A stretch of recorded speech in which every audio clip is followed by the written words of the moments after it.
Kesempatan baik, channel Hersubeno Point mendapat sebuah narasumber yang sangat berharga dalam perkara ijazah palsu UGM Joko Widodo. Narasumber tersebut adalah Dr. Surya Suryadi, seorang dosen asal Pariaman, Sumatera Barat, yang saat ini menjadi salah satu bagian tim pengajar di Universitas Leiden, Belanda. Dalam wawancaranya secara visual dengan Hersubeno Arif, Dr. Suryadi memberikan banyak data yang sangat berharga tentang sistem pendidikan yang berlaku di Fakultas Kehutanan Universitas Gadjah Mada. Data-data tersebut diambil berdasarkan referensi yang ada di perpustakaan Leiden University, tempat di mana dia menjadi salah satu dosen pengajar saat ini.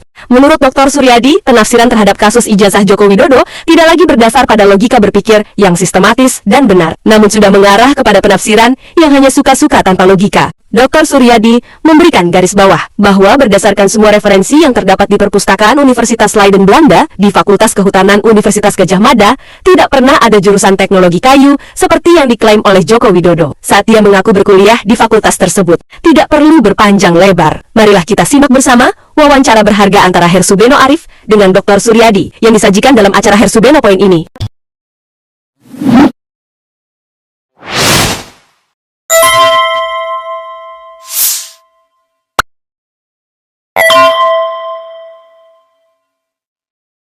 Ini saya terkejut loh kok data-data di Leiden University lebih lengkap ya dibandingkan bahkan jangan-jangan lebih lengkap dari UGM sendiri gitu.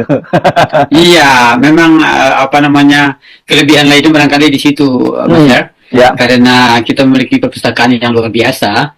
Kalau koleksi Indonesia dan dunia Melayu mungkin kalau di rentang itu lebih dari 10 km. Oh, 10 km ya. Jadi dari Cengkareng kemana itu ya? 10 km ya, sampai jalan tol lah itu di mana Cengkareng. Iya. Iya, iya.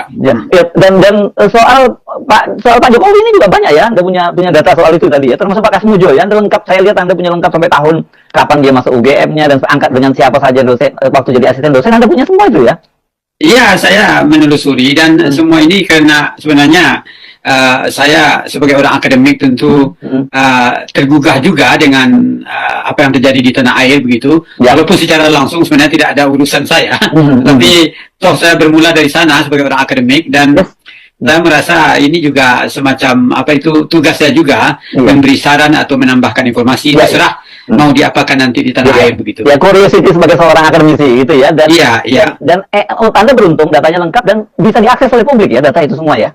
Oh, semua bisa diakses ya. Oh, nggak perlu tinggal kayak Pak Rismon gitu ya, UGM nggak perlu kayak gitu ya. Tidak, ya.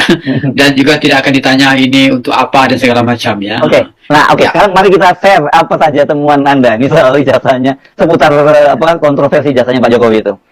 Ya, jadi sekali lagi terima kasih Mas Her untuk acara kita ini. Sebenarnya saya ingin berbicara secara umum dan apa namanya sharing informasi lah begitu mengenai hal-hal yang terkait dengan polemik ijazah Pak Jokowi ini.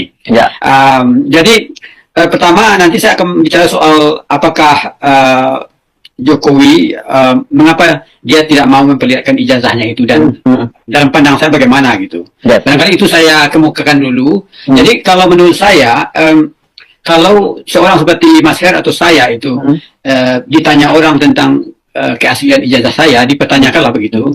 Sebenarnya itu urusan saya. Saya sebagai seorang yang apa namanya belajar ya, tentu sangat malu itu saya melibatkan institusi tempat saya diberi pengetahuan, tempat saya dibesarkan secara intelektual, dalam konteks ini tentu UGM, untuk melibatkannya begitu. Jadi saya sebagai seorang mantan mahasiswa alma mater begitu, alumni maksud saya, itu saya malu ya. Saya perlihatkan saja ijazah saya. Jadi ini sebenarnya satu apa namanya, ini dalam pandang saya ya. Tadi kan juga menyinggung bahwa ijazahnya Pak Hatta yang dari Leiden juga dipajang di sana malahan gitu. Ya dipajang ya begitu ya. Jadi alangkah apa namanya dari segi kemanusiaan tidak baiknya kita sudah diberi pelajaran, sudah dibesarkan, sudah menjadi insinyur oleh sebuah universitas yang memberikan kita bekal intelektual terus kita libatkan sehingga dia mengalami problem seperti sekarang ya. Nah, itu pertama ya. Nah, itu pandangan saya ya. Yang kedua itu soal pernyataan Pak Jokowi bahwa ijazahnya hilang, begitu kan? Sedangkan begitu ya? Atau persisnya bagaimana? Enggak sebenarnya. Pak Jokowi menyimpan ijazahnya. Itu kan sempat muncul, itu yang menyebutkan orang lain, bukan Pak Jokowi. Itu jadi Pak Jokowi, Pak Jokowi menyimpan, beliau kan mengaku menyimpan itu dan ditunjukkan kepada wartawan dan juga ditunjukkan kepada polisi kan, pengakuan Pak Jokowi itu. Iya, iya. Jadi ini tambahan-tambahan yang dari yang lain begitu ya, barangkali. Ya, saya kira itu hilang karena kemungkinan hilang itu saya pernah mengalami di sini dengan satu student saya dari Indonesia karena dikirim lewat pos sehingga tidak sampai begitu. Nah, kami akhirnya menerbitkan satu penjelasan dan mengganti, tapi bukan ijazahnya. Bukan ijazahnya kan, itu nomor registernya sudah ada kan ya. Jadi kalau dalam konteks Pak Jokowi saya kira tidak akan hilang kan, karena beliau kan tinggal di Solo dan kuliah di Jogja kan, menghadiri kan, jadi langsung diberikan waktu itu kalau benar ya, ke tangannya gitu. Tidak mungkin hilang dalam simpanannya sendiri, itu bukan urusan UGM tuh kalau hilang dalam simpanannya sendiri gitu. Nah ya begitu. Nah yang berikutnya ada soal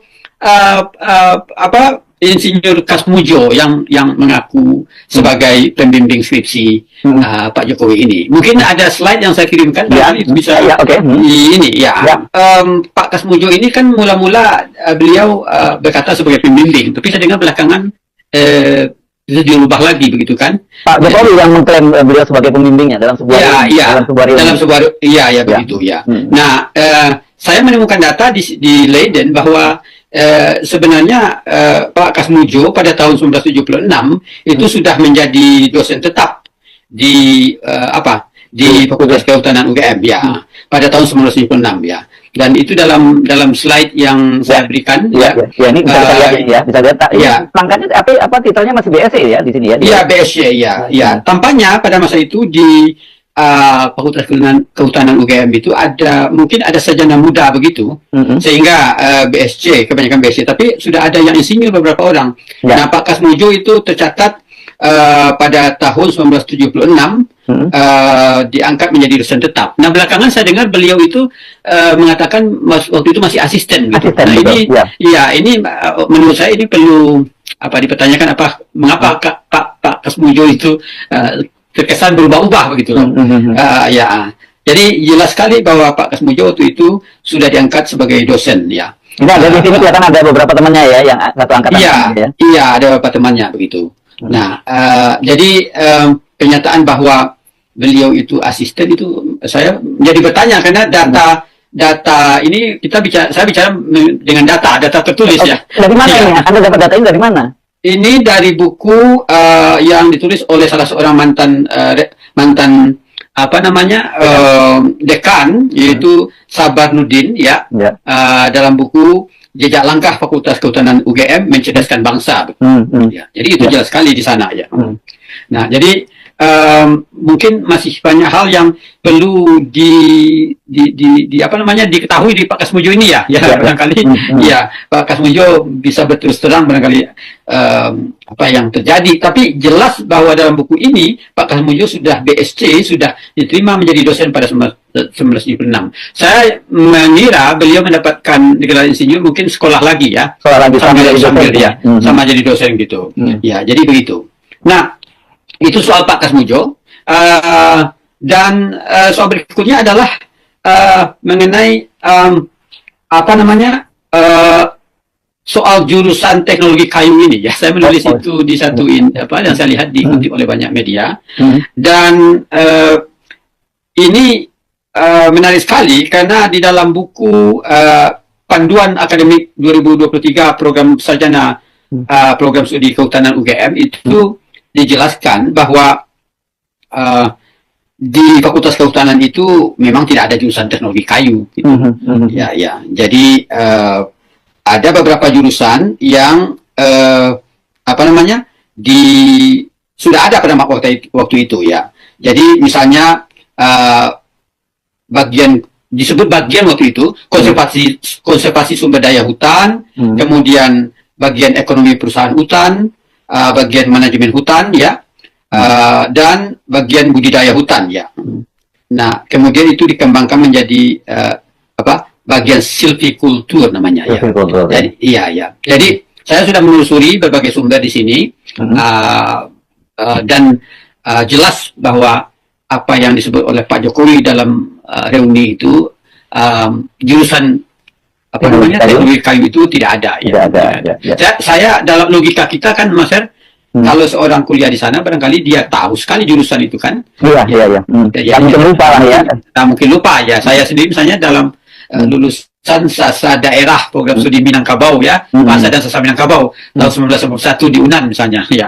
Ya, itu jelas sekali ya. Jadi ini kan menjadi polemik apakah jurusan ini ada atau tidak. Tapi saya sekali lagi ini bersumber dari data tertulis ya. Saya telusuri banyak buku mengenai sejarah UGM di sini yang tersimpan di Leiden, itu tidak ada jurusan itu. Oke. Ya. Oke, dan jadi ini dari pernyataan Pak Jokowi waktu reuni itu ada dua ternyata yang tadi Nurul bertanya soal Pak Kasmujo yang disebut sebagai pembimbing skripsinya, begitu kan ya?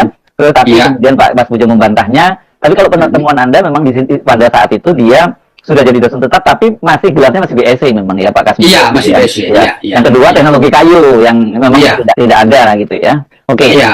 Ya, jadi logikanya kalau Pak Kasmujo sekolah lagi, berarti tahun 85 ya masuk akal dia sudah insinyur begitu, masuk akal ya. Walaupun perlu bukti bahwa beliau sekolah lagi kan, dan itu belum saya temukan ya. Ya. Itu belum saya temukan ya. Oke, itu berikutnya. Oke, yang lain apa ini penelusurannya? Ini cukup banyak kan Anda punya? Iya.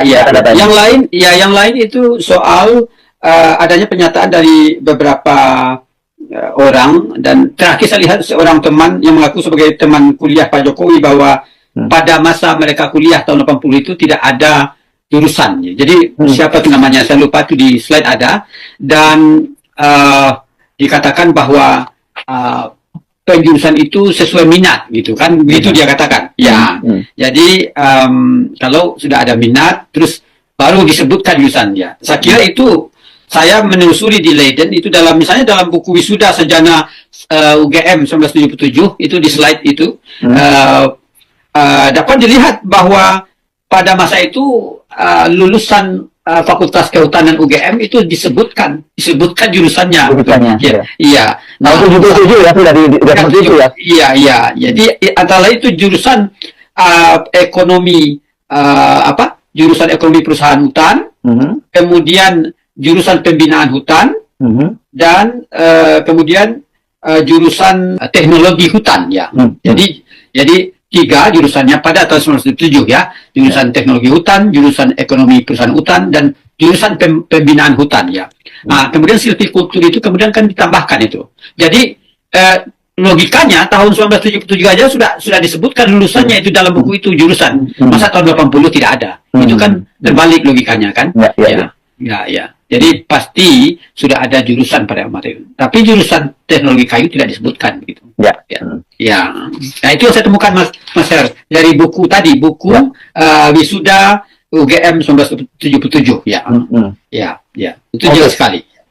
Di luar itu data-data yang Anda temukan kan banyak juga, termasuk soal dekan dan sebagainya kemarin menimbulkan kontroversi dan sebagainya, itu juga cukup ramai loh ya. Gitu. Ya. Selain itu apalagi misalnya di luar? Ya, ini soal dekan itu menarik sekali juga. Saya akan mengelaborasi sedikit. Jadi terkait dengan ijazah Pak Jokowi ini kan mengaitkan 2 dekan kan, yaitu Bapak Ahmad Sumitro dan Bapak Sunardi Prawiro Hatmojo. Nah ini menarik, mungkin diletakkan slide-nya di situ. Yang saya temukan adalah bahwa ternyata ada 3 sumber yang saya telusuri. Sebenarnya bisa dikategorikan ke 3 sumber itu. Yang pertama itu buku Pak Sumitro sendiri. Itu ya di slide bisa kita lihat kan. Dan yang kedua itu buku Pak Sabanuddin tadi, yaitu Jejak Langkah Fakultas Kehutanan UGM Mencerdaskan Kehidupan Bangsa. Nah, yang ketiga adalah website dari UGM sendiri yang bisa diakses secara online. Nah, dalam buku Pak Sumitro itu jelas sekali di sampul belakang. Saya lihat kemarin saya turunkan tulisan itu di Sumber 1.com, tapi sudah diambil kutip oleh media lain. Iya, media lain. Itu dikatakan beliau menjabat 4 periode. Periode pertama 1978 sampai 1980. Periode kedua 1980 sampai 1983. Dan periode ketiga 1983 sampai 1986. Dan periode terakhir 1989 sampai 1994. Jadi mengikut sampul belakang, keterangan sampul belakang buku Pak Sumitro sendiri, beliau menjadi dekan periode ketiga saat Pak Jokowi lulus sarjananya begitu. Ya. Pak Jokowi mengklaim dia lulus sarjana gitu. Ya. Nah, sementara dalam buku Sabarudin itu dicatat lain periode Pak Sumitro ini ya. Periode pertama itu 1978 sampai 1979. Iya, kemudian periode kedua 1980 sampai 1981. Oke. Periode ketiga 1988 sampai 1991. Ya. Periode keempat 1991 sampai 1994. Ya. Jadi ya. berarti pada menurut catatan Sabarudin ini, ketika Pak Jokowi lulus memang bukan Pak Sumitro yang dekan. Ya. Nah, sementara buku yang sama mencatat Pak siapa ini? Sunardi ya menjadi dekan pada 1908 periode pertama 1982 sampai 1984. Periode kedua 1984 sampai 1985. Periode ketiga 1985 sampai 1988. Ya, beliau 3 periode. Nah, dengan catatan ini, kalau betul berarti ketika Pak Jokowi mengklaim beliau lulus dari Fakultas Kehutanan UGM, yang menjadi dekan adalah Pak Sunardi. Gitu. Jadi sesuai dengan apa itu yang beredar itu ya.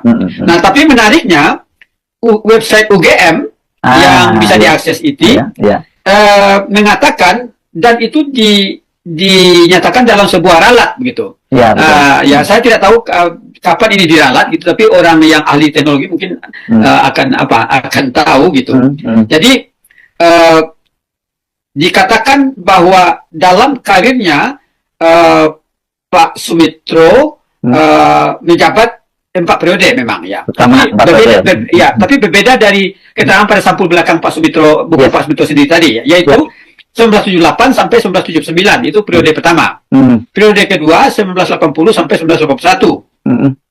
Periode berikutnya 1988 sampai 1991.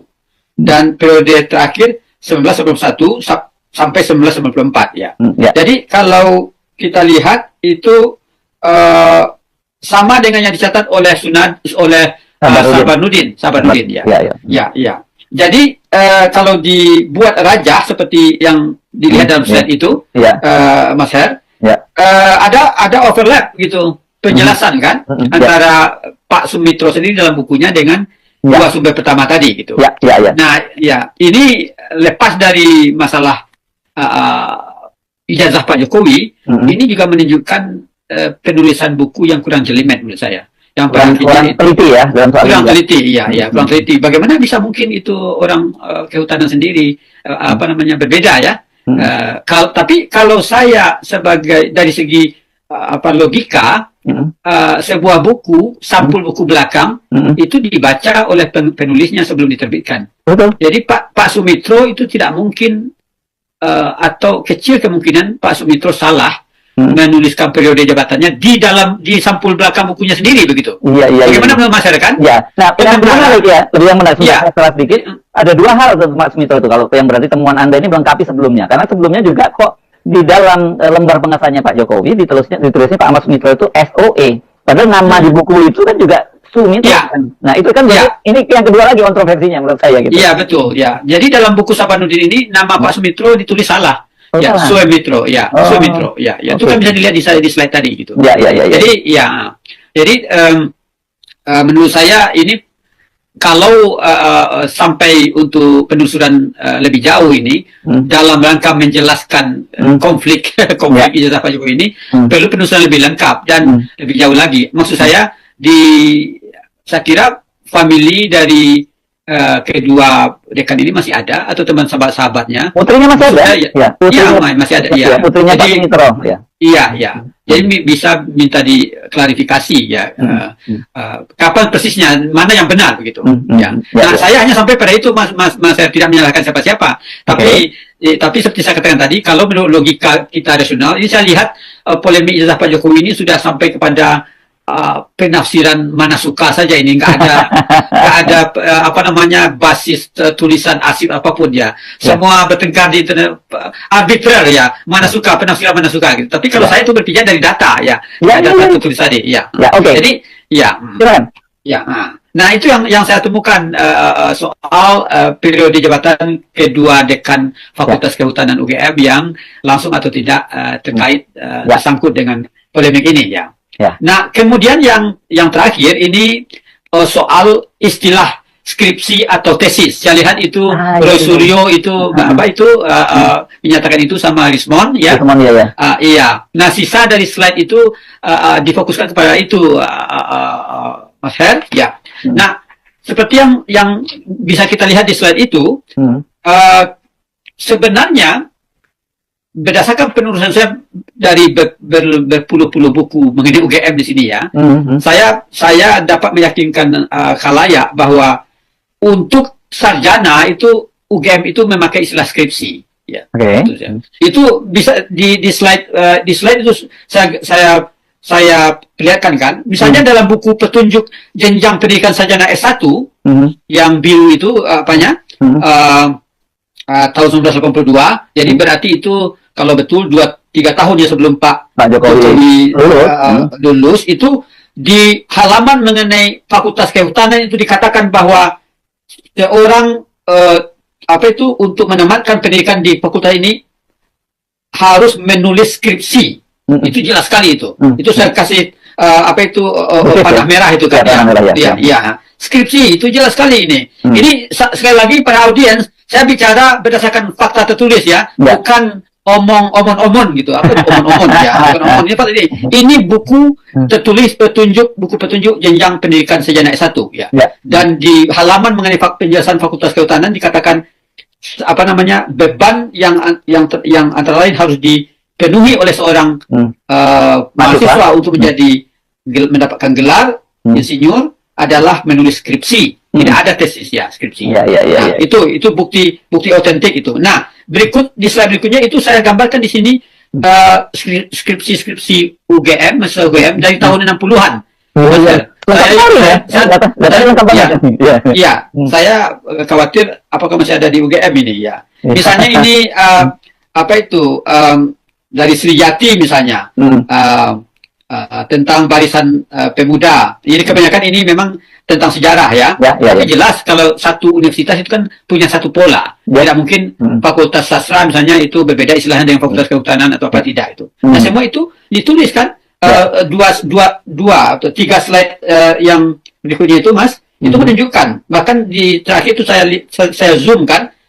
Jelas itu skripsi ini diajukan kepada panitia ujian Fakultas Sastra dan Kebudayaan di Universitas Gadjah Mada dan selengkapnya ya. Jadi skripsi ini ya, jelas itu skripsi ya. Nah, jadi tidak ada keraguan bahwa untuk jenjang S1 sejak semula itu Universitas Gadjah Mada itu memakai istilah skripsi. Ya, jadi istilah skripsi itu memang jelas untuk program jenjang sarjana. Karena pada waktu itu ada yang ditulis untuk yang ditujukan tesis ya pada waktu itu ya. Iya, tesis ya. Pertemuan di Fakultas Kehutanan UGM ya pada waktu itu ya. Iya. Nah, istilah tesis itu jelas untuk pasca sarjana ya, atau S2 atau master gitu. Itu terlihat dalam slide itu yang buku merah, daftar koleksi tesis Universitas Gadjah Mada gitu. Dan saya zoom beberapa, jelas sekali itu bahwa tesis pasca sarjana. Jadi istilah tesis itu dipakai di UGM untuk S2 untuk pasca sarjana. Nah, jadi kalau kita berdasarkan data begini, itu tidak ada keraguan menurut saya bahwa istilah skripsi dipakai untuk S1 dan tesis bukan dengan H ya, tapi TE begitu. Kalau saya tidak salah dalam halaman yang dipolemikkan itu skripsi Pak Jokowi itu pakai H gitu, tesis gitu. Ya. Nah, jadi itu berdasarkan fakta yang saya temukan ya. Jadi itu beberapa hal yang saya temukan yang saya kira perlu saya sharing dengan khalayak di Indonesia. Terserah berguna atau tidak, bermanfaat atau tidak, itu tentu terpulang kepada orang di sana begitu ya. Tapi gini, ada beberapa hal yang kalau kita nggak mau masuk ke wilayah polemiknya, berarti kan kita bicara bahwa betapa saya mesti menggunakan kata betapa amburadulnya gitu ya. Dokumentasian di UGM kan itu satu kan, ini juga buruk untuk sebuah universitas yang punya kredibilitas seperti UGM gitu. Itu yang pertama betul. Yang kedua itu juga bisa menimbulkan kecurigaan gitu. Mungkin kalau kita berpikir, oh nggak mungkin UGM seperti itu, UGM pasti bagus. Berarti kalau UGM-nya benar, berarti ada yang mencurigakan, kan kira-kira begitu jadinya. Iya, betul, iya. Dan sebagai lembaga sebesar UGM, menurut saya memang apa itu sudah dari awal sebenarnya pendokumentasian, pengarsipan ya, dan pengayaan apapun ya, sumber-sumber baik pertama maupun kedua itu harus dimiliki oleh UGM gitu. Ya, saya melihat juga dari jauh, Mas Her, polemik ini telah membuat beberapa kalangan di UGM itu melenceng dari berpikir rasional, melenceng dari berpikir logis, melenceng dari berpikir argumentatif yang merupakan basic, pure basic dari institusi akademik kan. Kan kita mengajar universitas itu mengajar manusia kan berpikir logis ya. Misalnya saya lihat itu yang terakhir soal bukti pembayaran semester apa itu? SPP, iya. Ya, kan itu tidak mungkin kalau ditampilkan satu saja. Dan saya lihat itu sudah ada komentar satu itu tahun 82 gitu ya.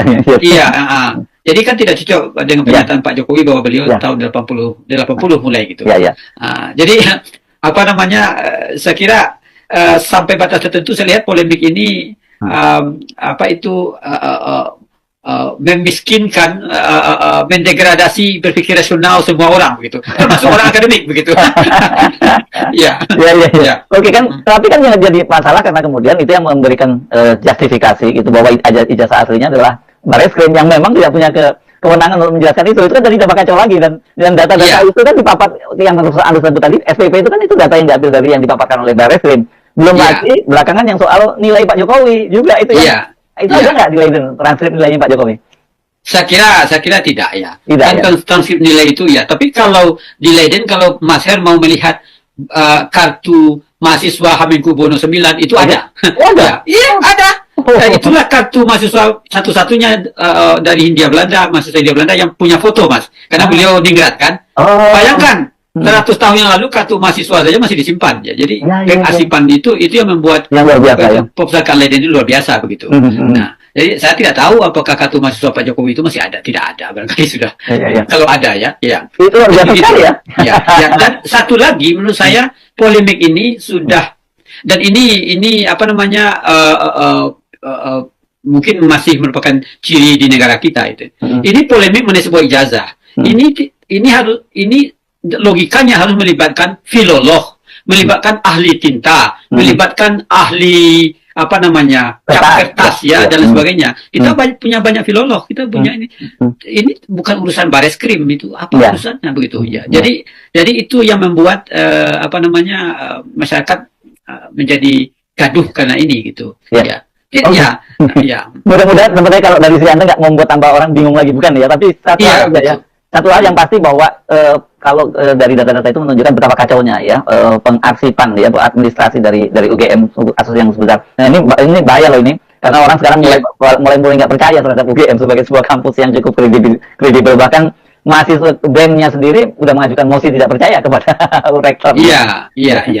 Jadi ini sesuatu apa namanya saya tidak tahu jin sudah keluar dari botol toh Mas untuk mengembalikannya bagaimana. Tapi banyak hal yang baik dari UGM ya. Saya tahu Pak punya banyak teman-teman yang dari segi intelektual bagus di UGM. Tapi ya seperti contoh tadi saja. Mengapa masa jabatan 2 orang dekan di lingkungan UGM itu beda-beda ya. Bisa berbeda-beda dicatat gitu. Ya, bahkan mereka sendiri yang menuliskan juga berbeda kan gitu ya. Iya, mereka sendiri orang dalam sendiri gitu berbeda. Ya. Baik. Itu. Dan ini kalau tidak ada masalah ini kan ini tidak terbongkar dan tidak menimbulkan problem gitu. Tapi kan itu gunanya menurut saya seperti di sini dalam penulisan sejarah itu memang harus cross check ya. Ya harus hati-hati begitu. Baik, Dr. Suryadi dari Universitas Leiden atau Leiden University di Belanda. Sampai ketemu lagi. Sampai ketemu lagi. Waalaikumsalam. Sehat selalu Mas Her. Makasih. Iya. Salam.